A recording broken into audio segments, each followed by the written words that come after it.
오늘 말씀의 제목은 보리떡을 들고 감사하신 예수님입니다. 한번 따라 하십시다. 보리떡을 들고 감사하신 예수님.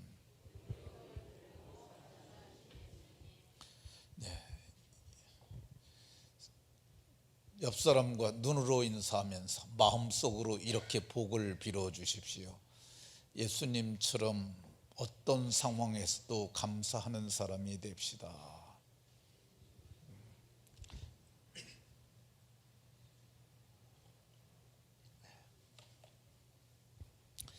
예수님처럼 어떤 상황에서도 감사하는 믿음의 사람들이 다 되시길 예수님 이름으로 축원합니다. 어느 국가나 민족에게는 다 지켜야 할 날이나 절기가 있습니다. 유대인들에게는 안식일이라고 하는 날이 지켜야 할 아주 중요한 날입니다. 예수님께서는 이창민 목사가 올라가서 요절을 좀 띄워주셔. 네, 지금 저기 방송실에 조금 그 담당자가 조금 일이 있어서 어디 간 것 같습니다. 그래서 안식일을 기억하여 거룩히 지키라 그랬습니다. 우리도 오늘날 주일에 안식하는 것으로 우리가 기억하고 그래서 우리도 날을 지키고 있습니다. 이스라엘에게는 지켜야 할 3대 절기가 있는데요. 유월절, 그리고 맥추절, 수장절, 이것을 3대 절기라고 하는데 하나님께서 이 절기를 지키라고 하셨던 것 볼 수 있습니다. 오늘은 우리가 3대 절기 중에서 두 번째 절기인 맥추절이므로 맥추절에 대해서 살펴보려고 합니다. 그러면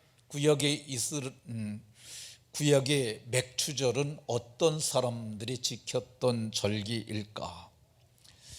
이스라엘 백성들이 애굽에서 종살이 하다가 나와서 맥추절을 지켰습니다.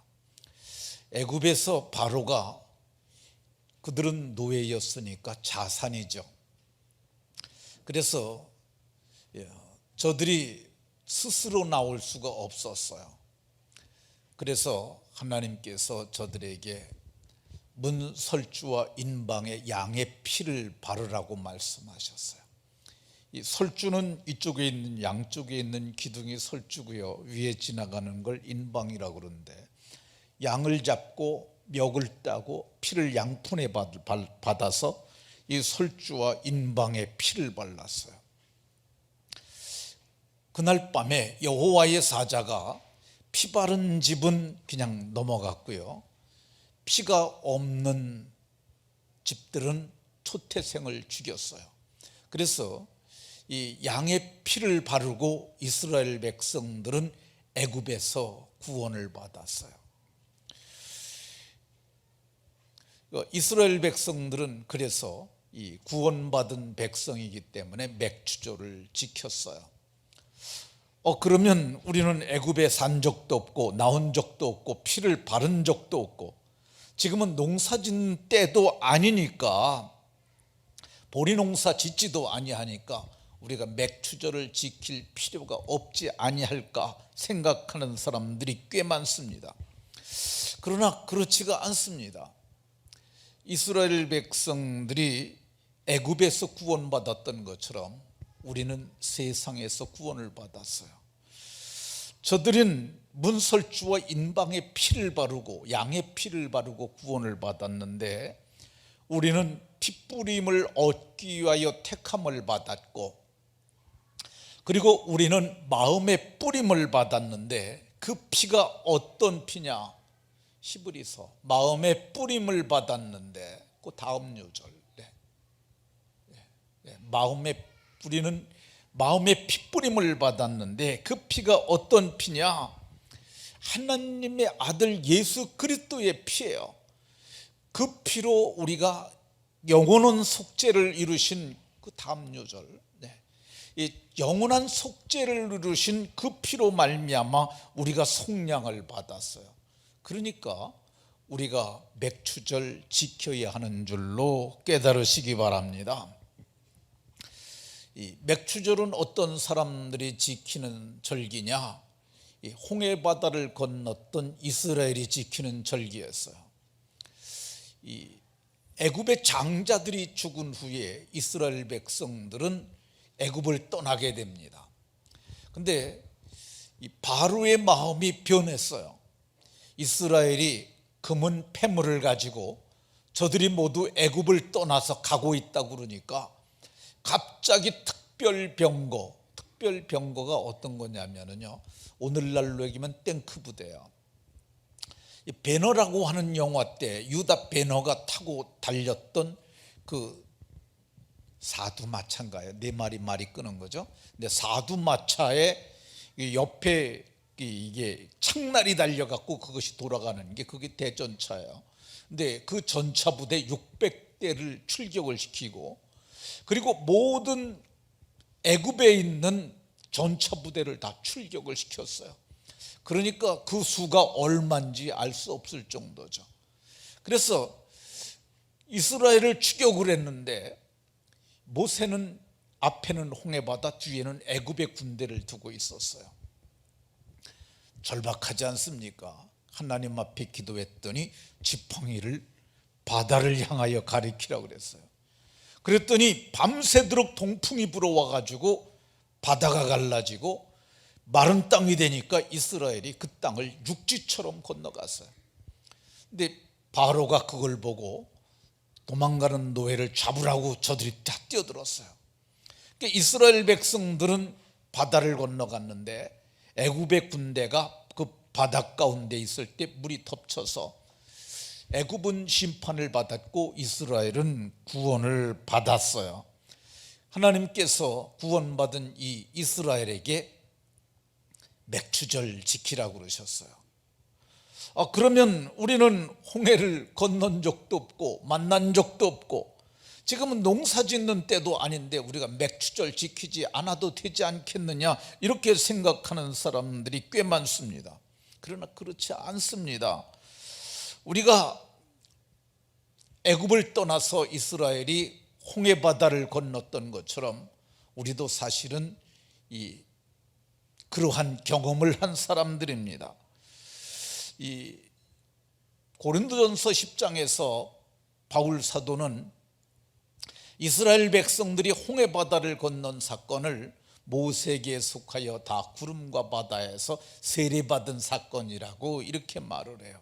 근데 우리도 세례받았지 않습니까?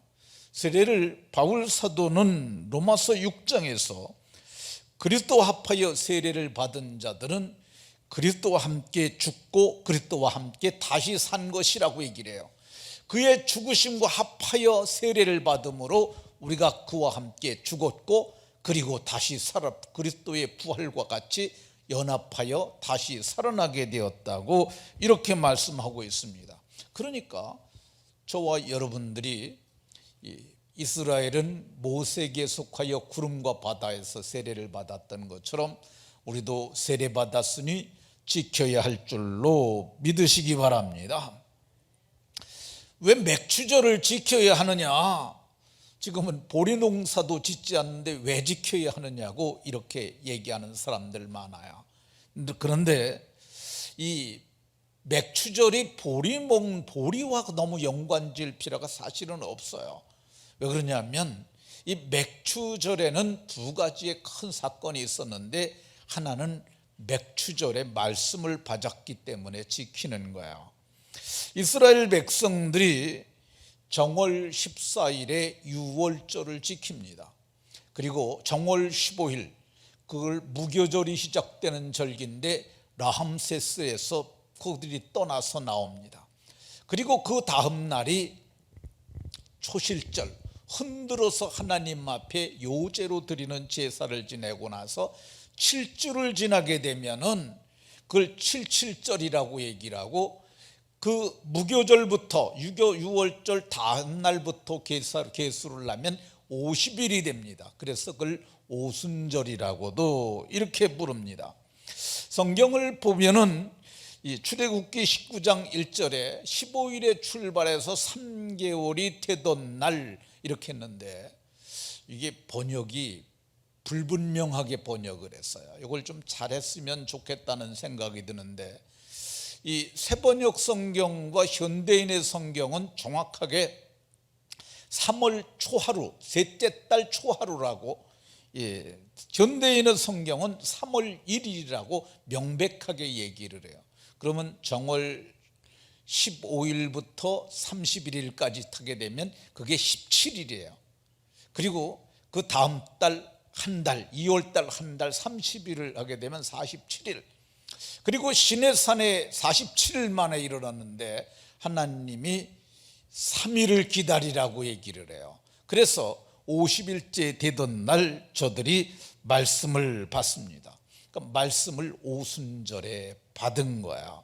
그래서 이스라엘 백성들은 그날을 국가 건국 기념일이라고 해요. 근데 그러면 그 이스라엘 백성들은 거기서 말씀 받았으니까 그날을 국가 기념일로 여기니까 저들이 그렇게 지키는 거 합당하다. 그러나 우리는 이 시내산에 간 적도 없고 그렇잖아요. 성지순례가 아니면 갈 수도 없잖아요. 간 적도 없고 우리는 시내산을 본 적도 없으니까 우린 지키지 않아도 되지 않느냐, 이렇게 생각하는 사람들이 있을 수 있습니다. 아닙니다. 우리는 정말 말씀을 받은 사람이기 때문에 그렇습니다. 요한복음 1장에 보면 1절에 태초에 말씀이 계셨고 이 말씀이 하나님이신데 이 말씀이 육신이 되어서 우리 가운데 오신 분이 계시다고 이렇게 말씀합니다. 14절에 말씀이 육신이 되어서 우리 가운데 오셨는데 이분을 영접하는 사람들, 이 사람들은 하나님의 자녀가 되는데 말씀을 영접한 사람들이 말씀을 받은 자들이에요.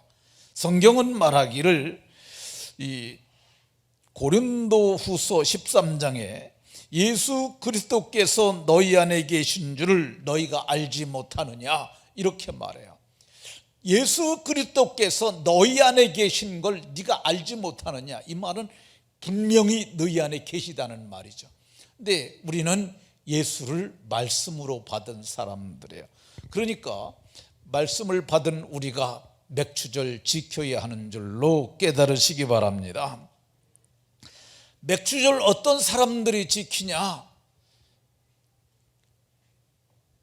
광야에서 반석에서 나는 생수를 마셨던 사람들이 지키는 절기입니다. 저들이 마실 물이 없다 할 때 하나님께서 모세에게 말씀하셨어요. 내가 호렙산에 있는 그 반석 위에 거기서 내가 네 앞에 서리니 너는 그 지팡이를 가지고 반석을 치라. 그러면 반석에서 물이 나리라고 말씀하셨어요. 이스라엘 백성들은 반석에서 나는 물을 마셨고 반석에서 난 물을 마신 그들은 맥추절을 지켰어요. 그럼 이 반석이 뭐냐?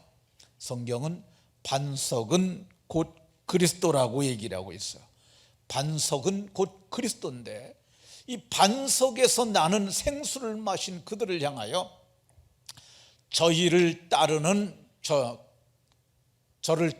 신령한 반석으로부터 마셨음에 개역 성경에서는 저희를 따르는이라고 이렇게 했는데 이 개역 개정판은 그들을 따르는이라고 번역을 했네요. 그러니까 저희를 따르는 반석으로부터 마셨는데 신령한 반석으로부터 마셨다고 얘기를 해요. 그런데 저들은 반석에서 나는 물을 마셨으니까 맥추절 지키지만 나는 반석을 본 적도 없고 거기서 나는 물을 마신 적도 없는데 무슨 내가 맥추절을 지켜야 하느냐, 그럴 수 있습니다. 그런데 아닙니다. 그 반석이 어떤 반석이냐 하면 반석에서 나는 물을 마셨는데 우리는 반석 되시는 그리스도를 통해서 물을 마셨으니까 저와 여러분들이 맥추절을 지켜야 하는 줄로 믿으시기 바랍니다. 근데 예수님께서 이 배에서 생수의 강이 흘러나리라는 말씀하셨는데, 그 배에서 생수가 흘러나리라는 말씀을 사도 요한이 주석하기를 이것은 저들이 받을 성령을 가리켜 말씀하신 것이라고. 아직은 성령이 저들에게 계시지 않았는데, 예수님께서 이 말씀하시고 부활하신 지 50일이 되던 오순절에 저희들에게 성령이 임하였습니다. 마치 불의 혀처럼 갈라지는 것들이 그들에게 보여 각 사람 위에 하나씩 임하여 있더니 그들이 모두 성령의 충만함을 받았어요. 그러니까 오늘 우리가 성령을 받았으니 저와 여러분들이 맥추절을 지키는 것이 마땅한 줄로 깨달으시기 바랍니다. 성경이 이렇게 말씀하셔도 나는 이스라엘 사람도 아닌데 내가 무슨 맥추절을 지키느냐, 이렇게 오해하는 사람들이 있어요. 근데 성경은 뭐라 그러냐면 참 이스라엘을 말해. 진짜 이스라엘이 있는데 이스라엘에게서 난 그들이 다 이스라엘이 아니요, 이스라엘에게서 난, 여기서 이스라엘은 야곱의 또 다른 이름이 이스라엘입니다. 야곱이 12아들을 낳았는데 그들이 이스라엘이 됐어요. 근데 야곱에게서 난 그들이 다 이스라엘이 아니라고 얘기를 합니다. 그럼 진짜 이스라엘은 누가 진짜 이스라엘이냐? 성경이 갈라디아서 3장 7절 이하에 믿음으로 말미암은 자들은 모두가 아브라함의 자손이 된다고 얘기를 해요. 그러니까 아브라함의 자손이 되는 사람들은 어떤 사람들이냐? 아브라함이 하나님을 믿으니까 그 믿음을 의로 여기셨던 것처럼 오늘도 예수 믿음으로 말미암아 의로워진 사람들, 이 사람들이 모두가 아브라함의 자손이요, 그 사람들이 참 이스라엘이라고 말합니다. 그러면서 믿음으로 말미암은 자들은 아브라함과 함께 아브라함과 같은 복을 받게 됨을 얘기를 합니다. 그러니까 저와 여러분들이 이스라엘이 되었으니까 우리가 맥추절을 지켜야 하는 줄로 깨달으시기 바랍니다. 그럼 이 절기를 어떻게 지켜야 할까?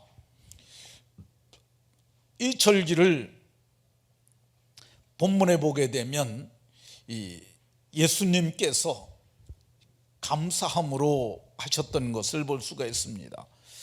이 본문을 보게 되면 예수님께서 감사할 수 없는 상황에서, 환경에서 감사하신 것을 볼 수가 있습니다.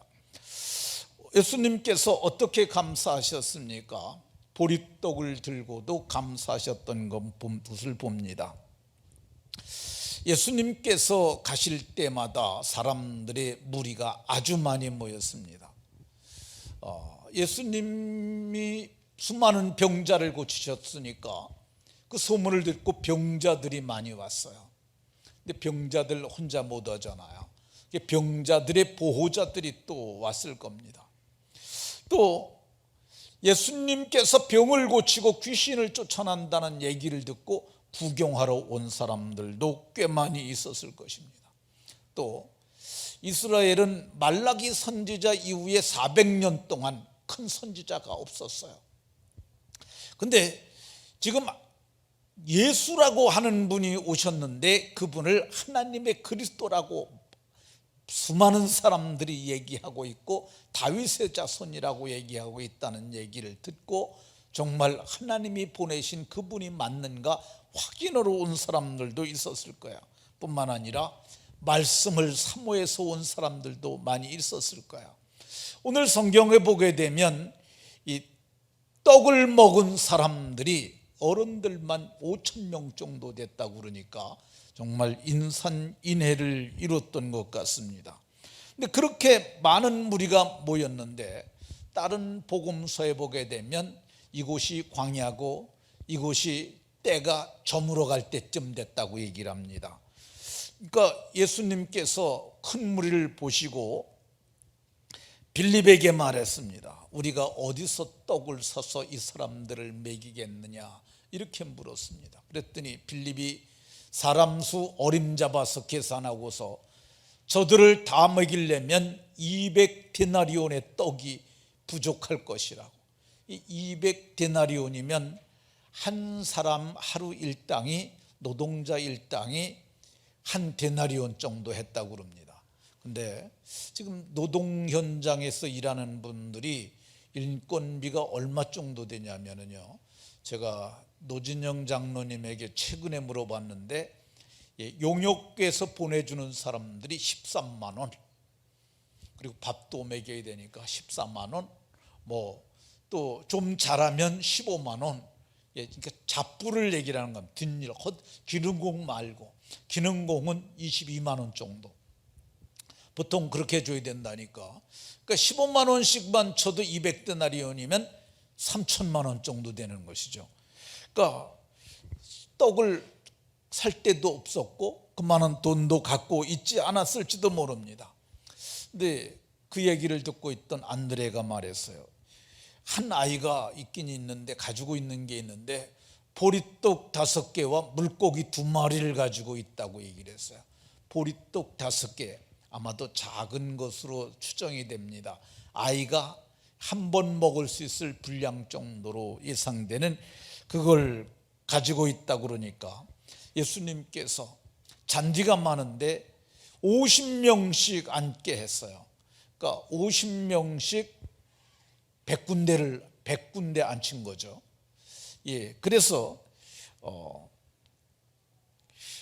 그래서 저들이 앉았는데, 저들에게 예수님께서 하늘을 우러러 축사하시고, 이 축사라는 말이 귀신을 내어쫓는 것도 축사라고 그럽니다. 근데 여기서 얘기하는 축사는 축복하고 사례하셨다는, 감사하셨다는 거죠. 그리고 물고기도 나눠주고 떡도 나눠줬더니 그 보리떡을 먹은 자, 배불리 먹은 자들이 5,000명이 넘었고 남은 것도 12광줄이라 거뒀다고 이렇게 얘기를 하고 있습니다. 그럼 이 광야에서 날도 저물어 가는데 보리떡을 가지고 감사하신 예수님은 어떤 분이셨습니까? 마가복음 1장에 그 예수를 하나님의 아들이라고 얘기를 하고 있습니다. 하나님의 아들이 사람으로 오셔가지고 보리떡을 들고 감사하셨어요. 보리떡을 들고 감사하신 예수님은 어떤 분이냐? 그분은 천지를 창조하신 하나님이세요. 예수님은 아까도 말씀드렸습니다만 태초에 말씀으로 계셨고 말씀이 하나님과 함께 계셨는데 이분이 곧 하나님이라고 얘기를 해요.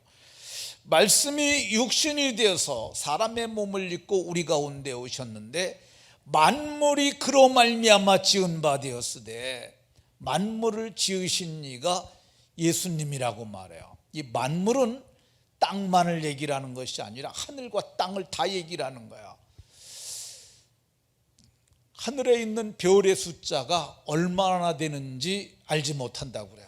천체 물리학자들이 하는 얘기입니다. 그리고 우리가 볼 수 있는 게 몇 프로를 볼 수 있는지 그것도 알 수 없다고 그래요. 왜 그러냐면 전체 수요를 알아야 우리가 볼 수 있는 걸 아는데 그것도 알 수 없다고 그래요.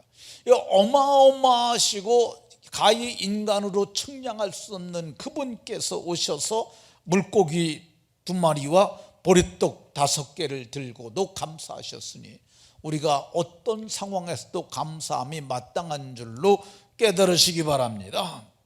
그럼 예수님께서는 어떤 상황에서 감사하셨을까? 오늘 다른 복음서에 보게 되면 5,000명을 먹였던 이 오병이어의 사건을 마가는 6장 35절에서 때가 저물어 가매, 날도 저물어 가니, 그러니까 해질녘으로 이렇게 묘사를 합니다. 해질녘에 무리는 많고 먹을 것이 없는데 이거 감사하기 쉽지 않았겠죠. 그런데도 예수님이 감사하셨어요. 어떤 상황에서 감사하셨느냐?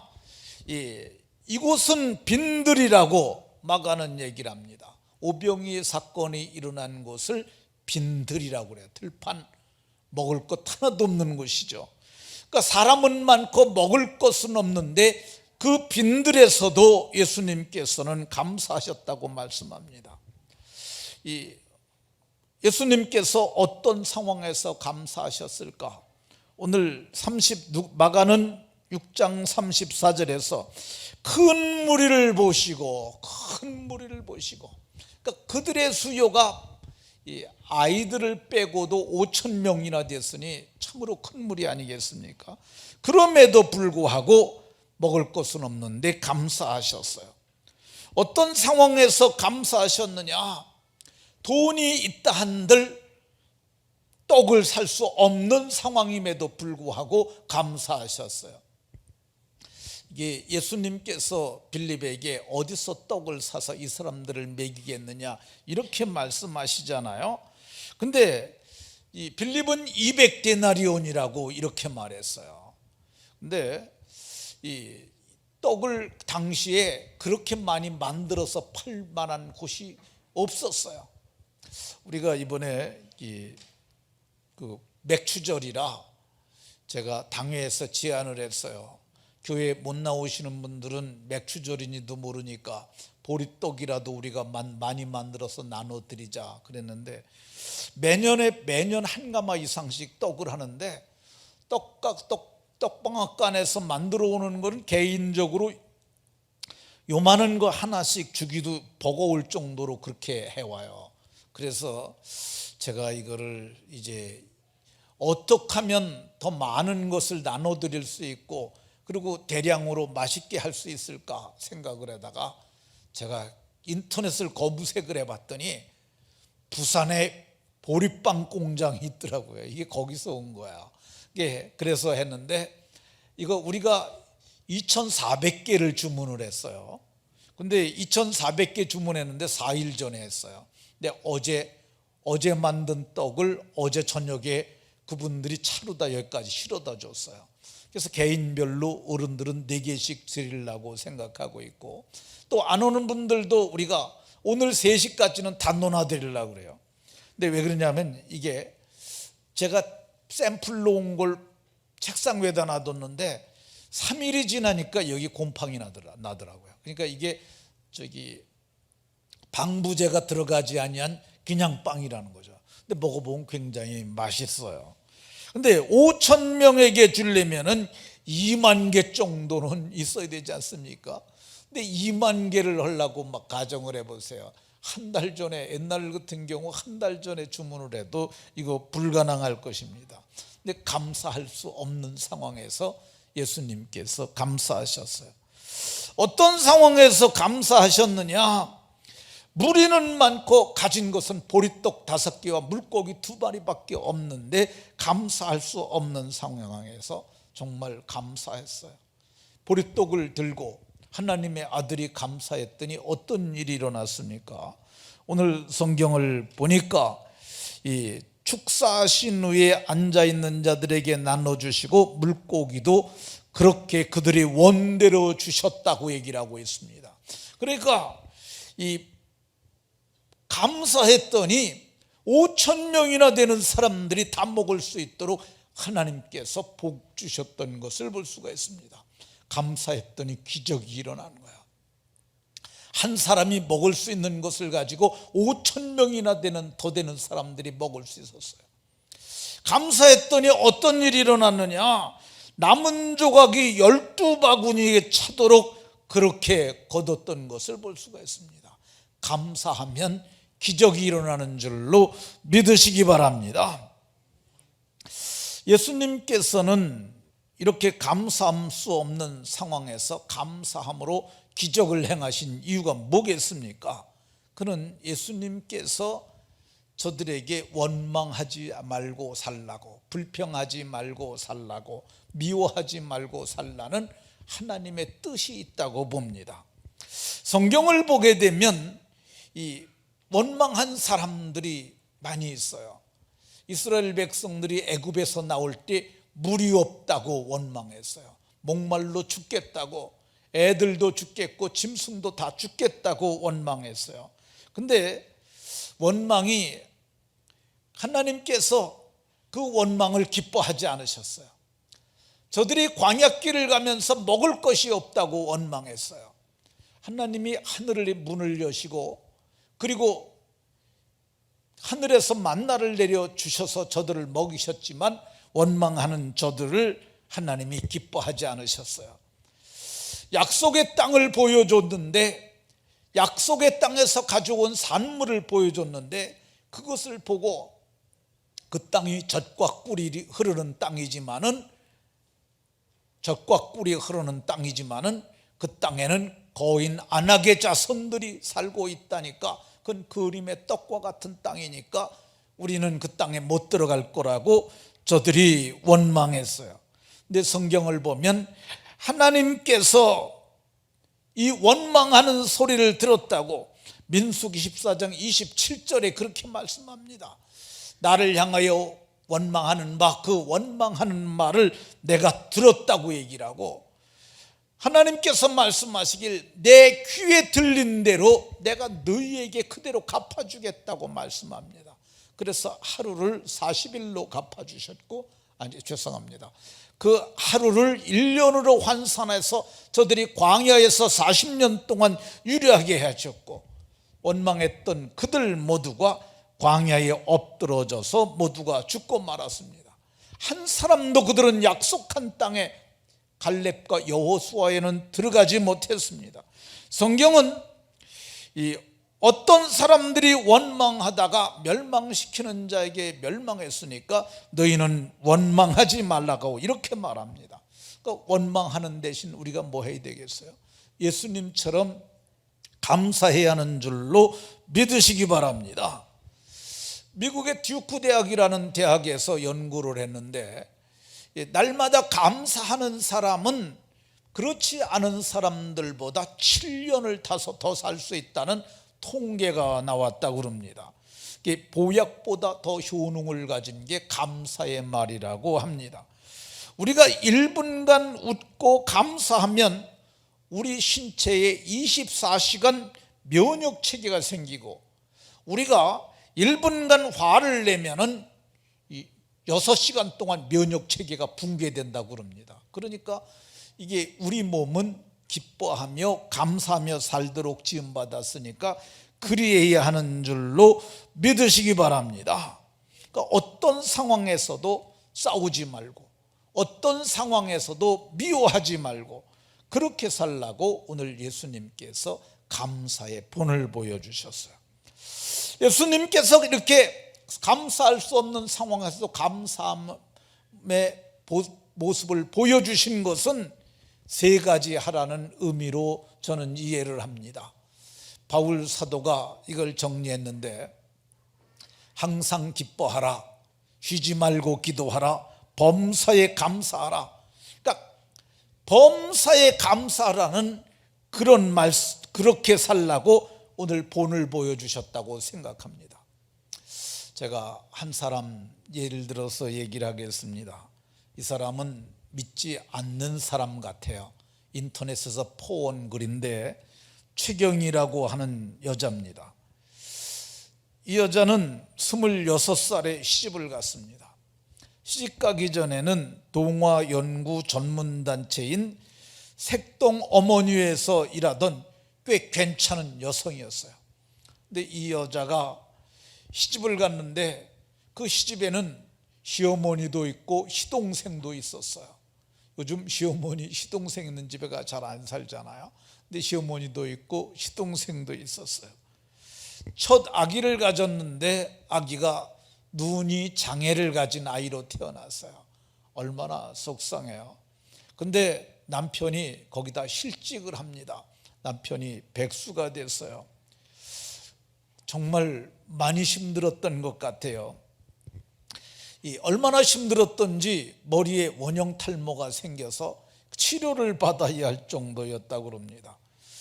어떻게든지 그래도 살아보려고 아둥바둥했는데 환경, 시댁, 남편 전부 다 갈아쳤으면 좋겠다는 그런 생각으로 가득 찼대요. 어느 날 남편에게 마주대하고 남편에게 말했대요. 이 집에 시어머니, 시동생, 그리고 당신, 그리고 우리 애기 나 사는데 내가 우리 애기 다음으로 어리지 않느냐? 내가 어떻게 이 집을 다 짊어지고 가라고 나한테 이렇게 무거운 짐을 짊어지고 그렇게 힘들게 하느냐? 그랬더니 남편이 아무 말도 안 하고 있었는데 자기 말로 그래요. 나는 온 세상에 적밖에 없었다고. 남편을 남편으로 여기지 않고 원수로 여기고 그렇게 살았다고 그럽니다. 참으로 힘든 삶을 살았는데 이 여인이 변화되기 시작을 합니다. 포항에 살던 여자였는데 포항시청의 박정숙이라는 과장이 자기하고 옛날에 이 동화연구전문단체인 색동어머니의 일로 관련이 있었는데 그 과장님이 전화를 했대요. 그러면서 포항시에서 감사 나눔 운동을 대대적으로 하려는데 당신이 좀 함께 해줄 수 있겠느냐. 그래서 이 사람이 뭐가 됐느냐 하면은요, 이 행복 나눔 지도사가 됐어요. 그래서 이 감사 운동을 하게 된 거야. 감사로 행복을 나눠줄 수 있다고. 그러니까 자기가 죽어도 강사가 됐는데 감사를 자기가 하는 사람이 되지 않겠어요? 억지 감사를 한 거죠. 억지로 이렇게 감사를 하기 시작하니까 자기 마음이 좀 좋아지더래요. 그리고 이 감사를 하다 보니까 남편이 조금 변화가 되기더래요. 자기 남편이 못 하나 박아달라고 그러면 1년 지나야 박아주는 그런 사람이었다고 그래요. 근데 남편이 전에는 이렇게 다정다감하지도 않았고 정말 남편이 자기 돌 같다고 그 사람은 그렇게 표현을 해요. 그랬었는데 어느 날 이 서울 출장길을 끝내고 마지막 열차를 타고 집으로 오는 길인데 남편이 전화를 했대요. 근데 목소리가 피곤했던지 내가 신경주역까지 마중 갈까 그러더래요. 그래서 오면 좋지 그랬는데 남편이 정말 여기 와서 기다리고 있더래요. 그게 너무 놀랍고 반가웠고 감사한 일이라서 마중 나온 남편 옆자리에 탄 나는 자기야 정말 고마워요. 나 지금 너무 행복해하며 안 하던 소리를 했다. 남편이 말하기를 내가 원래 잘하잖아 하면서 웃어주었다. 그 이후부터 남편이 더 변하기 시작하는데 남편이 그 차 종류를 안 마시는데 자기가 올 때 커피를 사가지고 이렇게 들고 기다려주기도 하면서 좋은 가정이 됐다고 얘기를 합니다. 작년 6월에 자기 여동생의 남편과 함께 하는 시간을 가졌는데 자기가 그 자리에서 100감사를 얘기를 했대요. 적어놓은 걸 100가지 감사. 근데 그 이야기를 듣고 있던 자기 여동생이 뭐라고 그러느냐면 우리 형부 언니 고생만 시키는 분인 줄 알았는데 정말 멋있는 사람이라고 그러면서 울고 남편도 100가지 감사를 들으면서 계속 눈물을 흘렸다고 합니다. 그리고 그 백수 남편이 어느 날 일용직에 취직이 돼서 일용직 근로자가 됐대요. 1년 뒤에는 그분이 계약직 근로자가 됐대요. 1년 뒤에 그 남편이 정규직으로 전환이 됐다고 그럽니다. 이 여자 소망이 뭐였느냐면 남편이 타다주는 보너스 한번 받아보는 게 소원이었는데 보너스도 받게 되었다고 그럽니다. 감사했더니 상황이 바뀐 거죠. 이거는 하나님께서 인간 세계에 주신 법칙입니다. 세상 사람들도 감사하면 변하는데 우리는 어떻겠습니까? 성경은 아무것도 염려하지 말고 감사함으로 하나님께 말하라고 얘기를 합니다. 아무것도 염려하지 말라는 말 뒤에는 뭐예요? 내가 책임지겠다는 거야. 모든 일에 기도와 간구로 너희 구할 것을 하나님께 아뢰라고 말하라고 그러는 거야. 말하면 하나님이 들어주시겠다고 말씀합니다. 하나님께 감사함으로 아뢰면 지각에 뛰어나신 평강을 먼저 주시겠다고 얘기를 합니다. 근심과 염려가 있는 사람들은 하나님께 아뢰면 지각에 뛰어난 하나님의 평강이 여러분의 마음과 생각을 지키고 복이 될 줄로 믿으시기 바랍니다. 감사할 수 없는 상황이 오잖아요. 감사하세요. 근데 이걸 자꾸 반복하잖아요. 그러면 마귀도 감당을 못해요. 아우 쟤는 어떤 시련을 줘도 감사로 이기니까 주나만하다. 또 주님은 어떻게 생각하시겠습니까? 어떤 상황에서도 감사하는 그를 보면서 하나님이 기뻐하시고, 그 예수님께서는 그 모습을 보면서 상황을 반전시켜서 다 복이 되게 할 줄로 믿으시기 바랍니다. 말씀을 마치도록 하겠습니다. 오늘은 맥추절이라서 감사 얘기를 더 했습니다. 어떤 상황에서도 원망하지 말고, 불평하지 말고, 미워하지 말고, 싸우지 말고 감사함으로 하나님께 아뢰므로 지각에 뛰어나신 하나님의 평강이 먼저 오고, 그 하나님께서 상황을 반전시켜 주셔서 모든 일이 기적으로 복이 되는 역사가 있으시기를 예수님 이름으로 축원합니다.